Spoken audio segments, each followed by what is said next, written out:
Sorry, this can only be riveting content.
How slow this tray is.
Cinema camera 6K.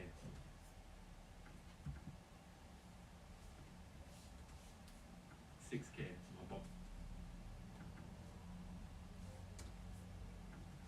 It's all in Blackmagic's flat color profile, loud profile, I guess you call it. First of all, I'll do the way that I used to do.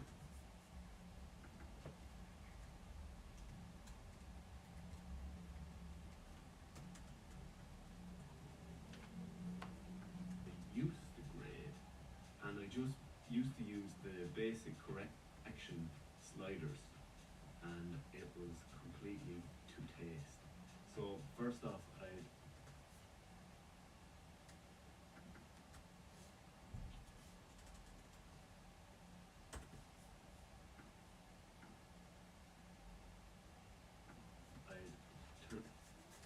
turn up the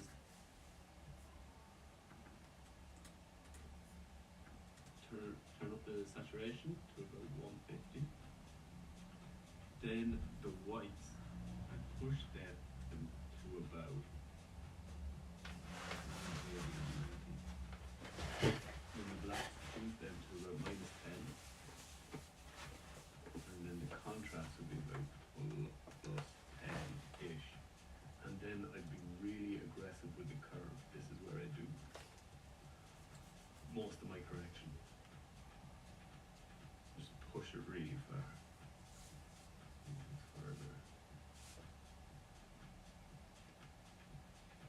also use the color picker for the white balance. And then have an argument with it. So that looks like it's gone too.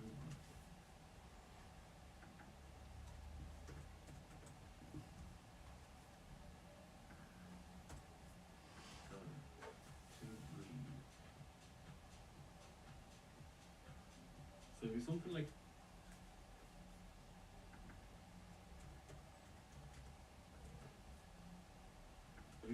that is what I traditionally would have done.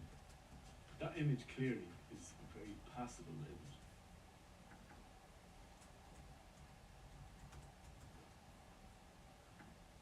Passable image. And that's the way that I delivered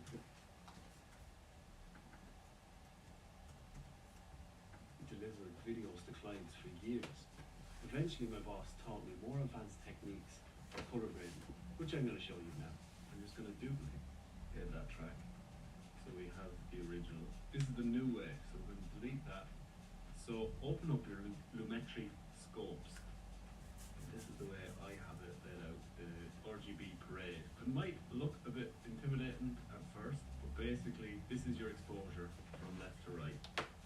So this is how the red is exposed from the left to the right of the image, the same with the green, and then the same with the blue.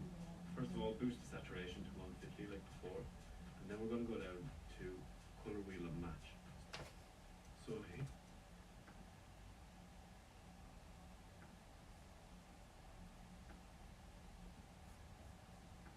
here you want your highlights to be about 90, your shadows to be about 10, and your midtones to fall between 40 and 60. So we're going to start by boosting the highlights, and that doesn't go as far as we need it to, so go into exposure.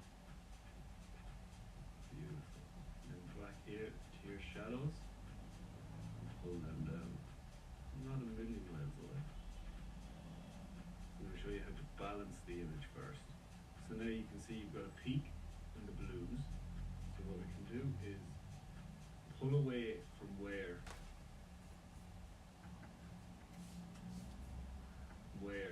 you are.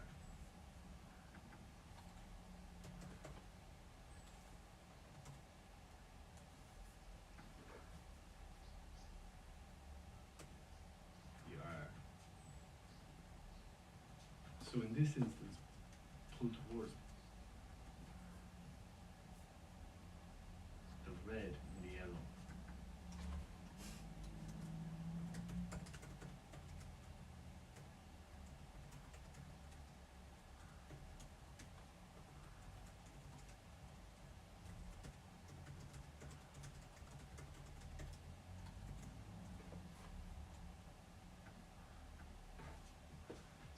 So in this instance, pull towards the red and the yellow. So now we've got a bit more of a level image. So now I find this kind of counterintuitive would actually make sense. So whichever colour is dipping, drag it towards that to boost it, and it'll drag the rest of the waveform down. So here you see the blue is dipping, so that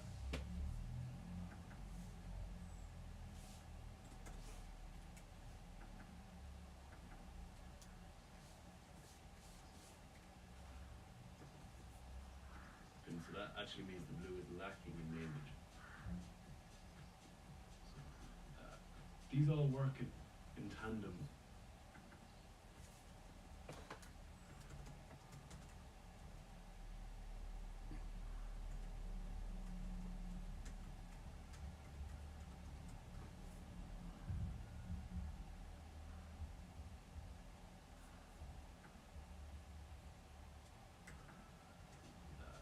These all work in tandem, and when you edit one, it has an effect on all the other.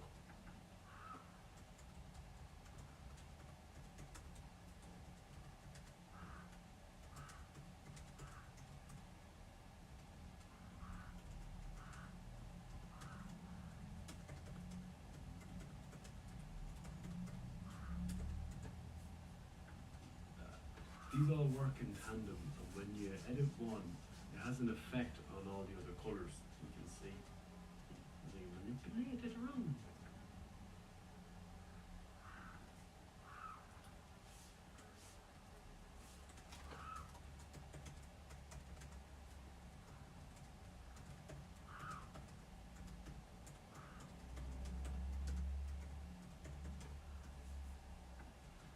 all work in tandem, and when you edit one, it has an effect on all the other colours. You can see they manipulate it around. Then go into your curves again. Move curves down a bit. It'd be it's a lot more of a gentle S in the curves this way. Pull the highlights down a little.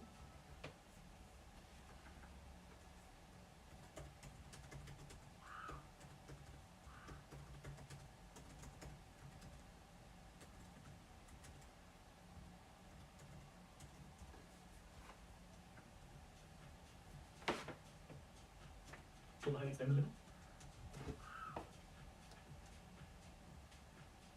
And that's the log profile. This is the grade we've done. And then if we want to actually compare it to how I previously would have graded it.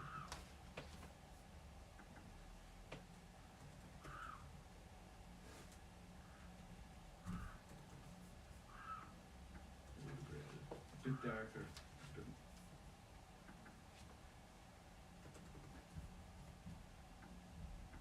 Bit darker, a bit more contrasty. You can even see even the waveform, there's more information. So you can see it's a bit less contrasty, but the colours are still richer. You've got more information.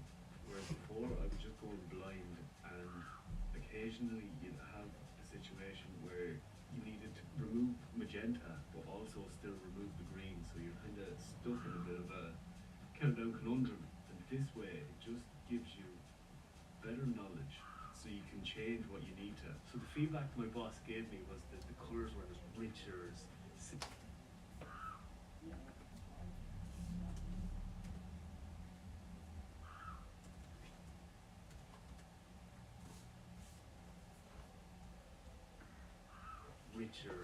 cinematic as they could be. So then I pushed the sliders in the basic correction window.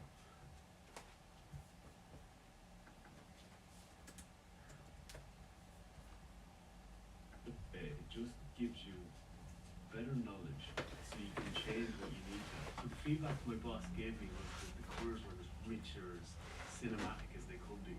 So then I pushed the sliders in the basic correction window. In the basic correction window. And you start to lose information and the image starts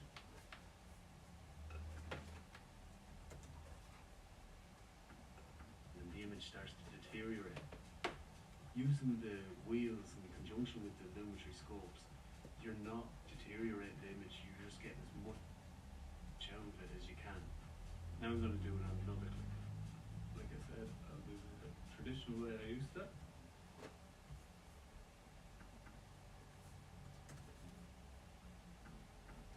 First of all, and like I said, it was just off the eye. First of all, boost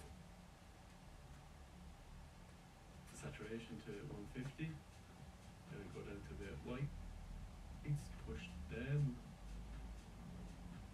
move out there, and bring the blacks down.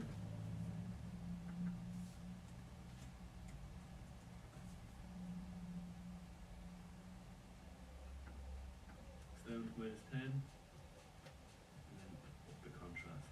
And then, like I said, be really aggressive with the S curve.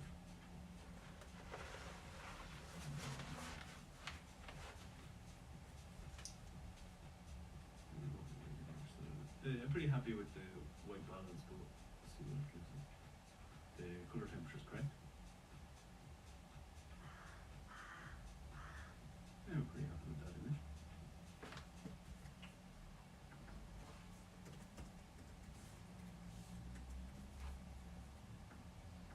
I'm pretty happy with that image. So then again, duplicate this layer. I'm going to start again. Get rid of the old color. So then saturation up to 150.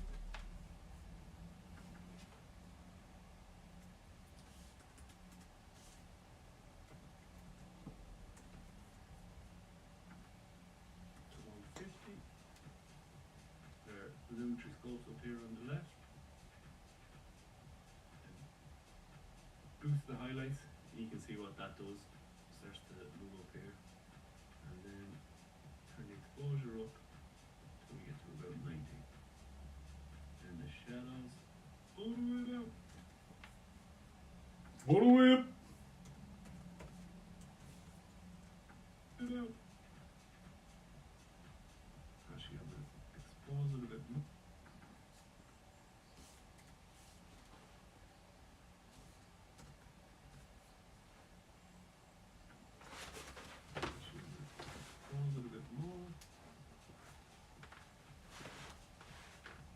So it's a tiny bit leaning towards the warmer tones.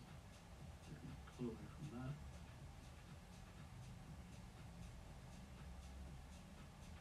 And then pull down the curve.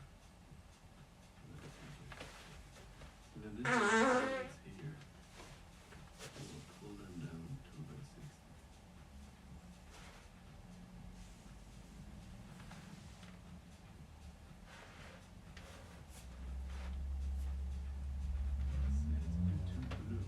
So the midtones we want to pull down to 60. So the midtones are going to pull them a bit in that direction. So then you can see we're leaning a bit too much into the warm tones. So like I find it counterintuitive because it looks like there's more blue in the shadows. So when we pull it in, it'll boost the blue. So we're actually adding blue into the shadows to cover it down a little bit.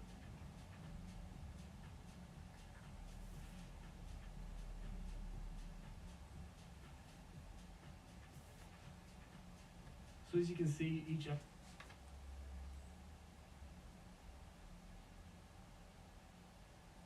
action has an effect of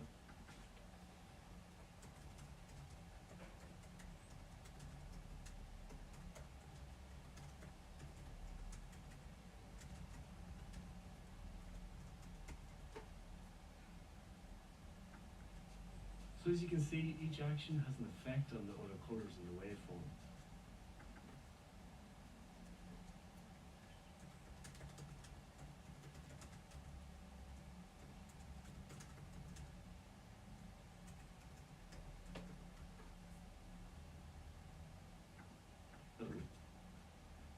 Wherever there's too much of a colour, pull in the opposite direction of that colour.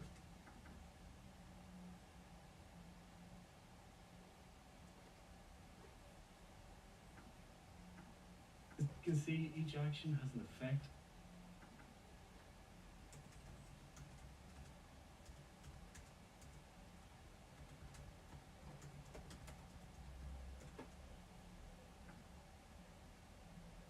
Has an effect on the other colours in the waveform.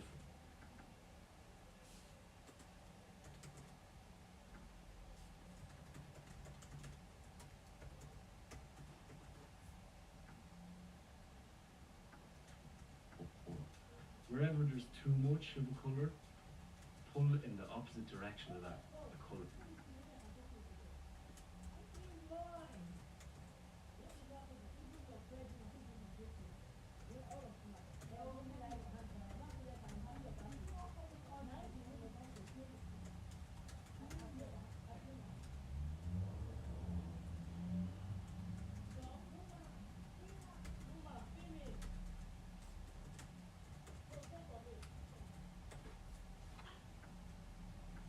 Wherever there's too much,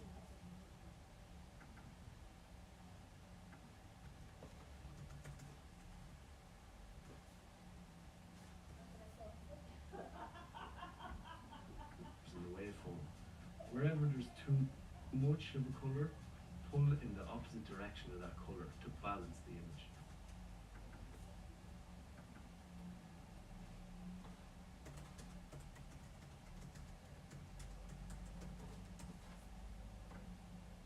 To balance the image. You can set it up.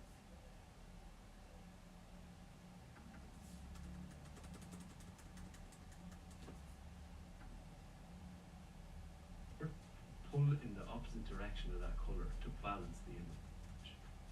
You can set it all about just image to do what you want it to.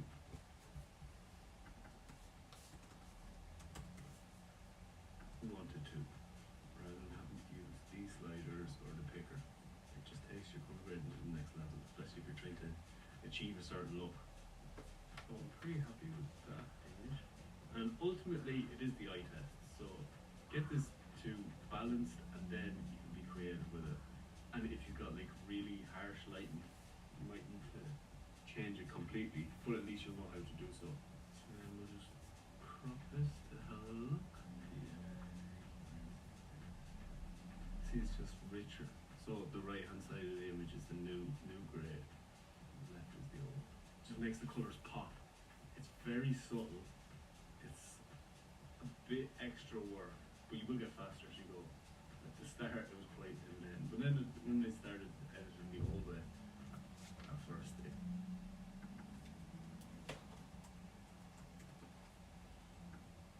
old way, at first it was a slow.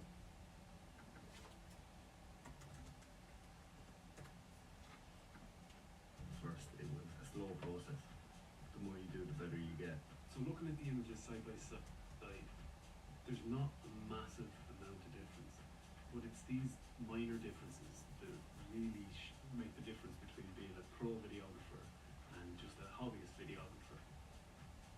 And it's also having the knowledge of how to manipulate the colours of an image, because sometimes you shoot something and when you get into the edit, something won't be right and you can't immediately isolate what it is.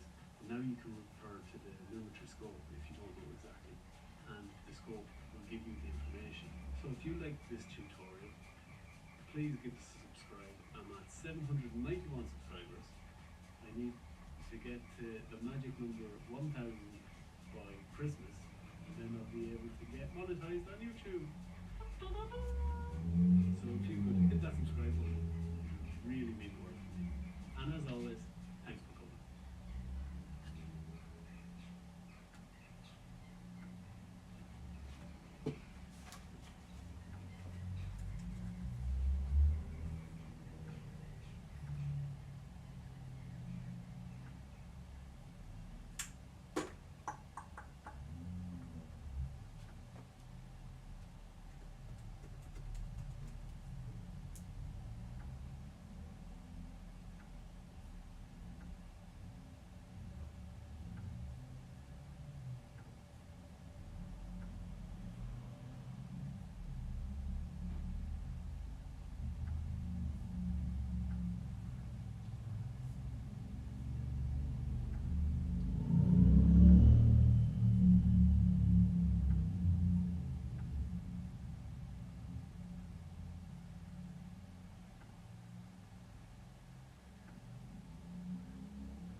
Quay.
has it been? ChatGPT.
Are you having a giraffe?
knowing shortcuts won't make you a better video editor, but knowing shortcuts will make you a faster video editor, which will allow you to try more things in the same amount of time, which in turn will make you a better video editor.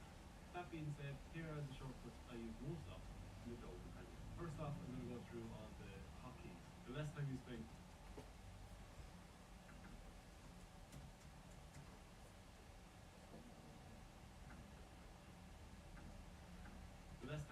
clicking on the different icons and the different buttons will really speed up your process. Straight out the gate, high and up.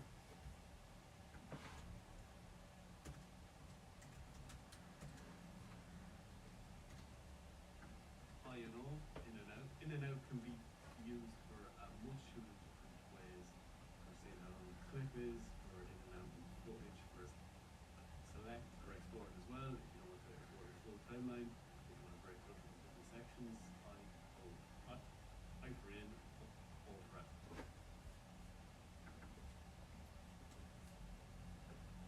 O for out. Plus and minus is to zoom in or zoom out. This works in the bins as well as it works in your timeline to figure it up. N is for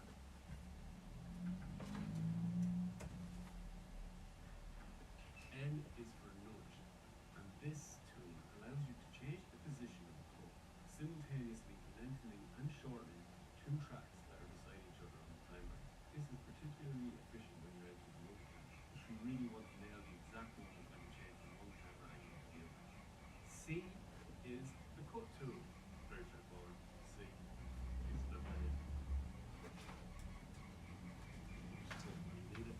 If you hold shift and C, it will cut every track, including the audio tracks as well. D is for the cursor. This is probably one of the ones you use most often. Just back to zero basically.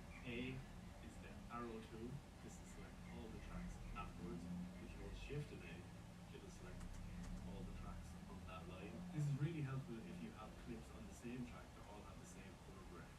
So if you have different cameras shooting the same thing, if you put all the same cameras on the same track, then when you match them all, you can just copy and paste to that track across the way and apply it to all the clips on that track. Why? Why? Why? If you've got the length of the clip correct, but you haven't done the precise selection of it, so you click the Y tool.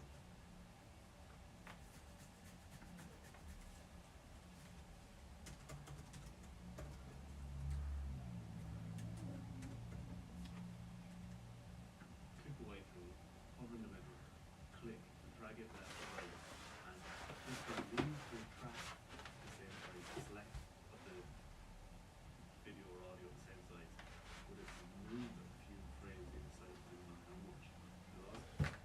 So give you a preview in the window of what the first frame and the last frame is. Similar to the nudge tool, this will save you in having to reduce the size of the clip, dragging it and then extending it. If you have the clip that's the right length, maybe there's like the camera shake on either side, you can just move it in the same way. I don't use it that often, but it's good to know what's happening back. In the timeline, if you want to know the length of select, you just put the cursor over it, and if you press the X tool, just the X tool on its own, it'll give you an in and out, and then this will tell you how long that clip is. I use it for if I want different selects to be the same length. I can quickly, instead of going to the beginning and the end of it and going in and out, it's just another shortcut within a shortcut of the in and out. Just the X tool. Is it a tool or a button? The toggle button. This is really good if you're working on your laptop and you've got a confined amount of space. Go over each different panel. If you hit the toggle tool, it'll make it full screen, and then toggle again. Now we get into the plans. So the obvious ones, Command C.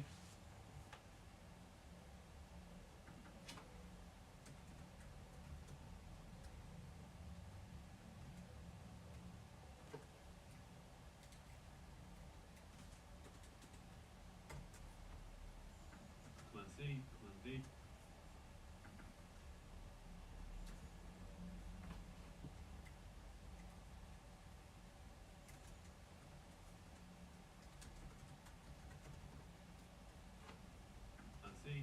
C, copy and paste, but then Command X is cut. This can be used in conjunction with the X on its own, not the Command X, just X for the select in and out, or you can do in and out. And then once you've nothing else selected, if you hit Command X, it'll cut into the timeline. It won't take the whole track, it will just take that section of the track that you selected, and then you can paste it wherever you need it. Command Z, probably one of the most used commands, undo, but then Command Shift Z is redo, also quite helpful. This one is a very good habit to have, Command S, because Premiere does go through periods of cancelling on its own, just quitting. Command R is if you want to change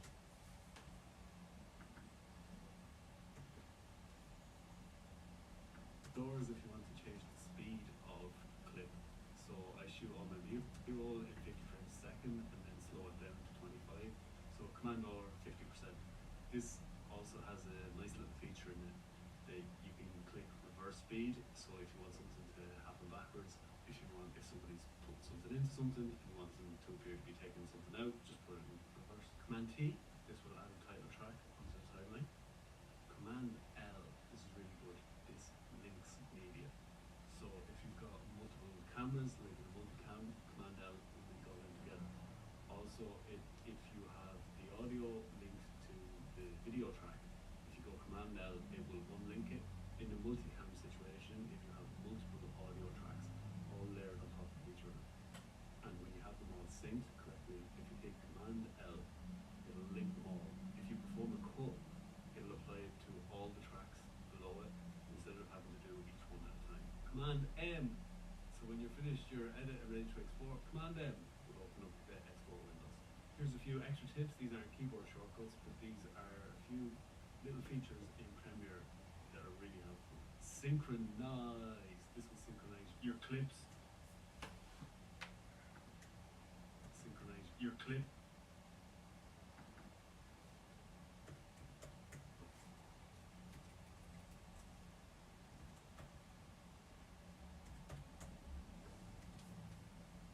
Your clips using the audio track as a reference. Doesn't always get it right, but it can be really helpful if you've got a multicam situation, especially if you're doing music videos and captures the track again and again and again. You can just pop them all on top of each other and synchronize, but put them all together. Scene edit detection. When I go to make a show reel,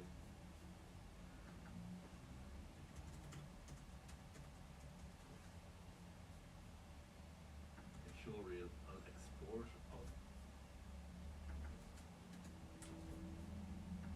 I'll export all the selects of projects that I've previously done and export that as a ProRes 422, and that's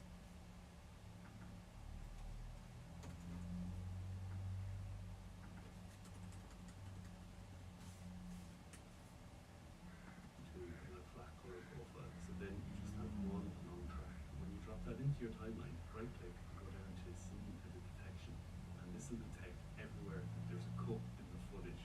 So then you'll have all your selects let out here.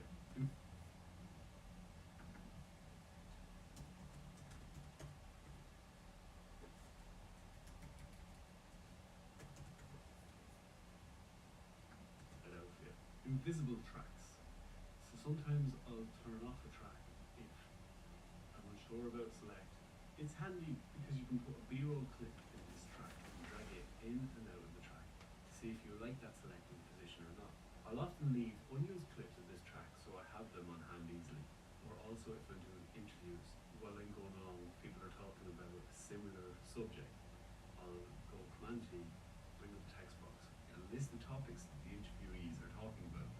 Then when I watch all the interviews, in the text panel, I can see similar topics in conversation, and when I click on that topic, it will bring me to their position in the timeline. Duplicate your sequences. This one is a lifesaver and a game changer, and I really wish I had known about this sooner. So I'll actually create any number of sequences and by time I actually send an edit for a review. It's usually by about sequence number 4, number 5. So what I'll do is I'll have all the interviews, they'll have their own sequence per person.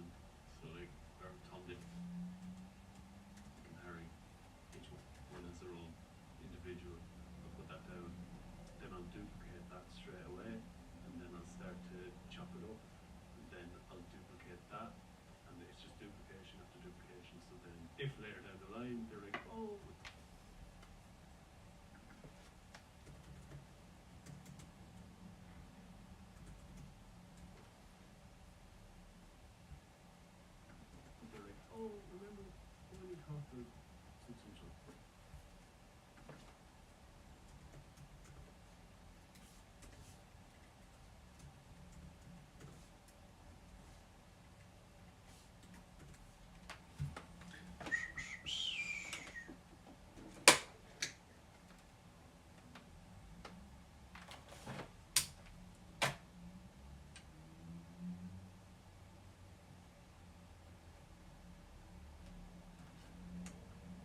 all your tracks, do all your selects onto the B-roll track. Like I said, at the end of the project, I export this so then I can use it in the future. I already have all my selects done of the B-roll.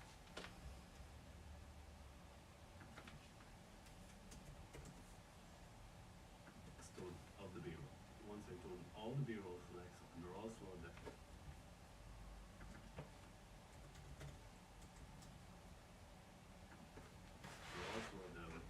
duplicate that.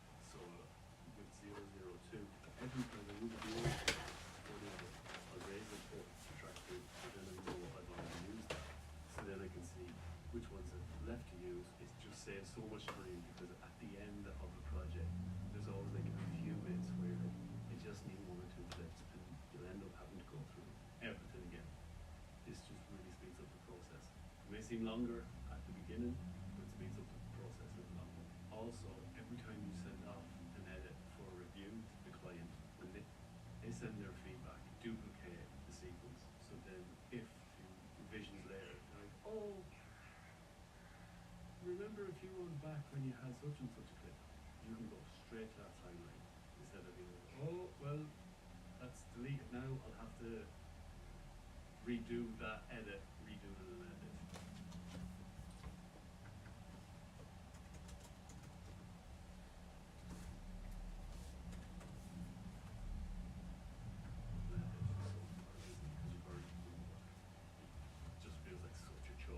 You need to go back into a folder instead of it always being listed with titles of all the different tracks.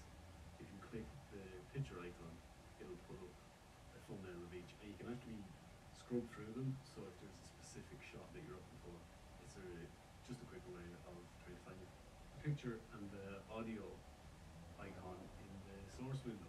So if you click this, it'll take you to whichever one you want. If you have a clapperboard, click the audio icon, and where you see like a very small spike, that's where the clapperboard is. It really speeds up the process of trying to get your start points for the clapperboard. Also, if you want to just drag down the audio, you click this and pull it down. If you want to pull both, go back to the picture window, click on the picture, drag it down, it'll drag the picture and the audio. And then if you want to just drag the picture, just drag the picture icon down into the timeline. So these are the shortcuts that I use most often, and they really speed up the whole editing process. And like I said, knowing your shortcuts,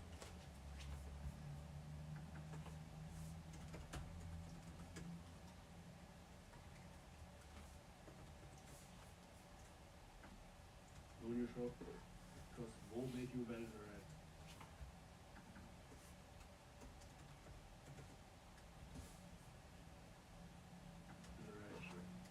But knowing your shortcuts will make you a quicker editor, which will allow you to try more things in the same amount of time, which will in turn make you a better editor. So if you like this tutorial, please subscribe to the channel. I'm at 789 subscribers. I've qualified for the first round of the YouTube partnership program, and I have till December to get 900 hours and 210 subscribers. So if you could subscribe to this channel, it would really, really help. And as always, thanks for coming.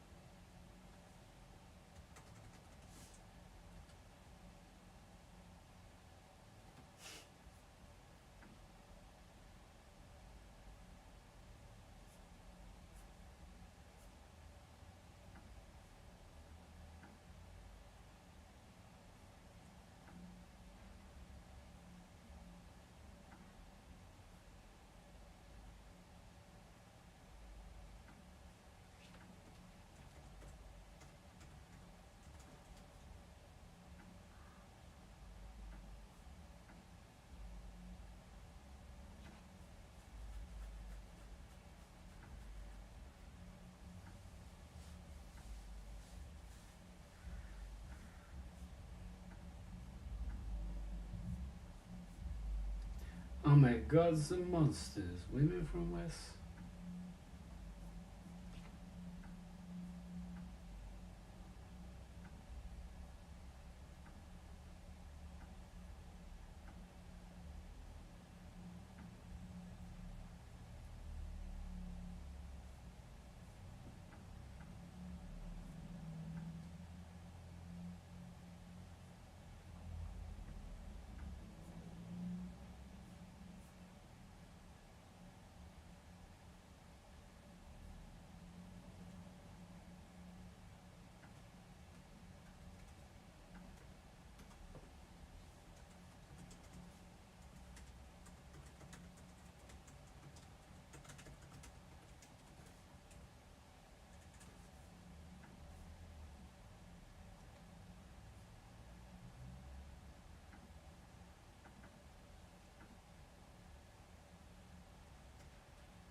Oh, sorry, I missed your message.